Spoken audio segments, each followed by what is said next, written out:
Yan, pero sa sarili ko, hindi ko inakalang makapartner si Julie ngayon. Siguro mga latter part ng utak ko, pero hindi ganito kaagad. Ako din, hindi ko rin talaga in-expect na siya yung makakapartner ko. Talaga. Pagka sinabi na kasi yun yung point ng inyong love team na Elmo, kailangan din naman talaga na maghiwalay muna. Anong feeling mo pag hiwalay mo, ikaw pala ipapartner? Hindi ko rin alam kasi yung dapat kong maramdaman. Masaya lang ako kasi may trabaho ulit ako. After ng Ilana, masaya lang ako kasi may trabaho ulit ako. Yun lang yung gusto ko.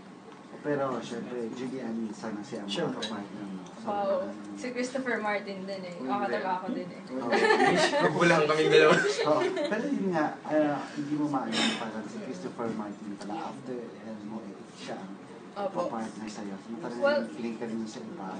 Opo. Well, ako rin naman, hindi talaga in-expect na siya talaga. Kasi parang, ang sobrang in-demand ng Julie Elmo. Tapos parang biglang naging siya. And syempre, ako naman, I'm really honored na siya yung makapartner ko dun sa show. Kasi ako naman, bilang isang artist ng GMA, nagiging professional lang din naman po ako. Natatrabaho din po ako ng maayos. And of course, ayoko rin naman pong mag-depend sa love team lang. And yeah, I would like to pursue my solo career. And if ever naman po, kung sino naman po yung mga partner sa akin, syempre, tatanggapin ko po talaga. Pero tinanong ka ba muna na okay ka sa ano si okay lang. Opo. Wala po. Wala naman na pong dapat ipagpaalam kung sino talaga. Kasi pa siyempre kung komportable ka, di ba? Kasi before na din kami Alden, di ba meron pa yun. So, si Christopher, ano ka? Oo naman po. Okay naman po talaga. And nagkakatrabaho na po kami sa before sa Party Pilipinas, tapos ngayon sa SAS. And okay naman po, kasi wala naman po akong naging problema with him. So, hindi mo sa pagiging sa mga plus open ka rin naman mo kayo. Tingin mo, it will work. Oo naman, kasi unang-una sa lahat, sa love team kasi kailangan sa inyo muna maging totoo bago makita ako, bago mo ilabas sa audience.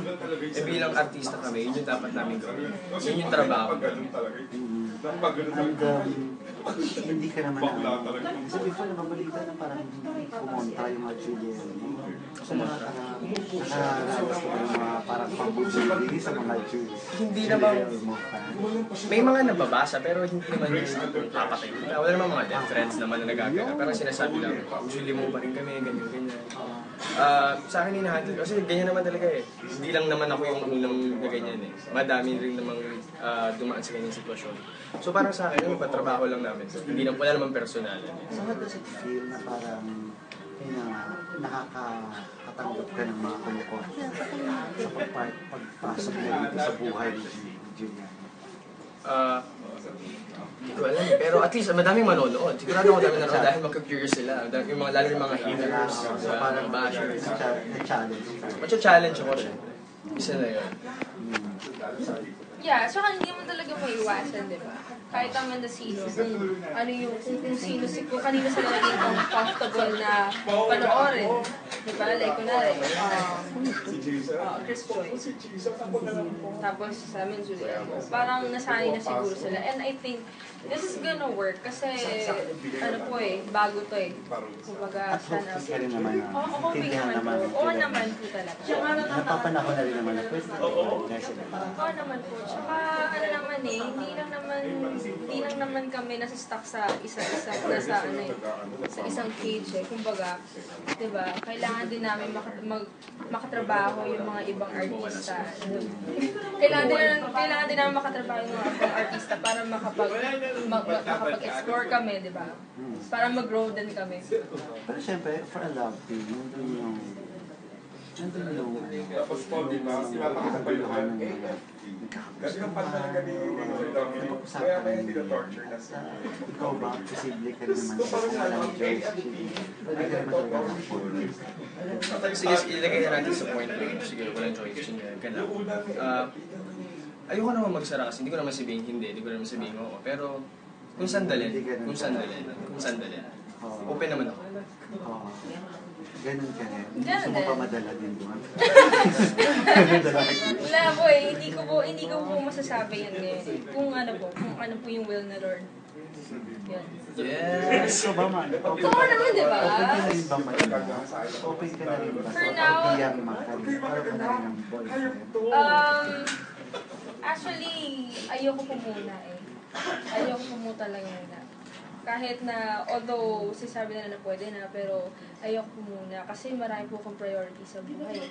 Marami po akong ginagawa, like yung school ko, tapos yung pinagsasabay ko din. So, and yung love naman pwede naman ibaling sa family. Sa mga natatanggap ng projects, pinag-aaralan mo lang isa. Nandun ba sa iyo na, ay dapat hindi ma-fail yung, ma-maintain mo yung talent mo sa pag-aaral. Kasi nung nanalo po ako ng mga award, hindi ko kasi sinisingkin sa akin. Kasi once na itatak ko sa utak ko yung award na yun, ang tendency magiging OA siguro ako, magiging perfectionist siguro ako. Magiging confident ka na gano'n. Na gano'n. So, kasi yung nakuha ko na yung award, binibigay ko lang talaga yung best ko. Ginagawa ko lang ng natural lahat. So, hindi ko nababaguhin yung gano'n. Siguro i-improve ko na lang yung ibang atake pa. So, yun. So ito, ibigay mo rin yung best mo dito. Lahat naman eh. So ito parang drama, love, paano? Sige, ikaw sumagot. Para siyang musical. So kakanta ka dito. Siguro. Story call. Story call. So may mga kanta. So iba ito. Iba sa mga usual na mga... Feeling ko naman hindi siya ganun ka-heavy track. Feeling mo lang. Hindi ko pa kasi alam totally yung buong Saka po balita ko bulag daw po ako dito eh. So, bilang isang taong may kapansanan na mahilig sa music, parang siguro mas nakaka-inspire talaga siya. And kung sino man, kung like for example, ibang tao man yung gumanap ng role, diba? Talagang may inspire ka talaga. Kasi parang despite of yung kapansanan mo, parang you choose to live. Diba? And nai-inspire ka talaga ng lalo, especially sa music. Diba? Maano ka ba sa mga roles na talente? Mga kumanta, Oo naman. Sino bang hindi? madali kang Hindi naman ako nai-inlove. Siguro na-attract ako. Pero yung malayo yung puso dun. Attraction lang. Pero pag attraction na nagsisimula, diba? May diretso sa ganun. Sige, sabihin natin, may chance na gano'n. May chance na gano'n. Pero hindi 100%. Parang conscious ka na pag kailangan. Hindi naman. Eh, ano na kayo na kayo? Parang conscious ka na lang. Hindi na. Of course, Nag-iingat lang siyempre ba? Yung nakaabangan ng mga fans, di ba? Yung nakaabangan ng mga fans. Ikaw rin naman, na mag-iingat ka na parang ako mag-react ang tao. So, gano'n. So, napapag-usapan. Ano naman po ako naman po, wala naman po akong balak mangialam or manira ng buhay ng ibang tao, diba? So, yun. Trabaho lang po talaga. Trabaho. Anong feeling na dapat ay nasa dormitoryo ka, Julie, pero ngayon na ang nalipat naman papuntang Siyempre, dormitoryo is si Joyce naman, na girlfriend ni Tuntun? I don't know if, yeah, Connected. siguro, i-consider ko na rin to as blessing in disguise din. Kumbaga, na pull out ako sa dorm. And then, ayun, may panibagong show sa prime time naman. And, although, sayang din, kasi nga po, di ba, parang ang ganda yung dorm eh, kasi medyo thriller nga siya. And, yun, I think, yun talagang isa sa mga gusto na tao na ine-expect nila, kasi it's something, kumbaga, na mapapanood talaga nila. So, ayun, medyo sayang lang din. And, ayun, at the same time, thankful din ako kasi may panibago ulit. Yun. For Christopher, ano naman yung feeling na parang medyo connected yung switch? Oo nga eh. Ngayon ko lang, kung hindi mo sinabi, hindi ko mapapansin eh. Yes. Pero happy naman ako. Kasi si Julie may project, si Joyce nabigyan ulit ng project. So, Yeah, wait, oo. saan ba? Di ba nasa dorm si Joyce, siguro diba? na siya. So, happy ako. Tawag dito, paano na ang mga love team ninyo? Ang mga naiwan ninyong love team for now? Ang Julie mo at ang Chris Joy. Di naman kasi totally naiwan eh. Kanya-kanya naman kaming pag-grow eh. Si Joyce sa dormitorio, nagiging parang isa siyang magaling na kontrabida. Tapos si Almo naman, Julie. Hindi ko, wala akong balita sa kanya ulit eh. Pero kasi, ako naman, hindi naman talaga ako nagde-defend sa isa sa love team na. Kumbaga, di ba, syempre kung gusto mo talaga mag-grow as an individual artist, kailangan mo pong mag-explore. Para mas magkaroon ka ng parang, ang tawag dito? Identity. Parang may sarili kang identity. Kumbaga. Hindi yung ka-love team ka na ito or partner ka ni ganyan. Kasi mahirap kasi, bawa stuck ka sa love team. Siya na yung hanapin. Nasaan si ganito, asa sa ganito. Sabihin nila, hindi makasurvive yung show niyan pag hindi mo kasama to. So, hindi ko nga siguro ayaw din namin umasa dun sa ganun nga lang. Kasi nga, may mga goal kami sa buhay.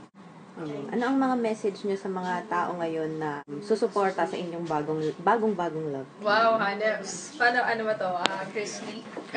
Christina. Syempre, nagpapasalamat po kami sa lahat po ng sumusuporta po sa akin and syempre kay Christine po. And sana wag po din sila magsawa and makakasiguro po sila na bibigay po namin lahat ng makakaya namin para bigay sa inyo kung ano yung nararapat. Diba? Okay, ako yan, kasi may nakita ako sa Twitter, Christy. Ako din. Kita ko na yun. So, thank you kasi Thank nandiyan you, yung supporta nyo kahit na may mga haters pa rin. Hindi naman siguro mawawala yan. Pero, mga message ko lang sa mga haters. Check nyo muna bago nyo husgahan, bago nyo ayawan.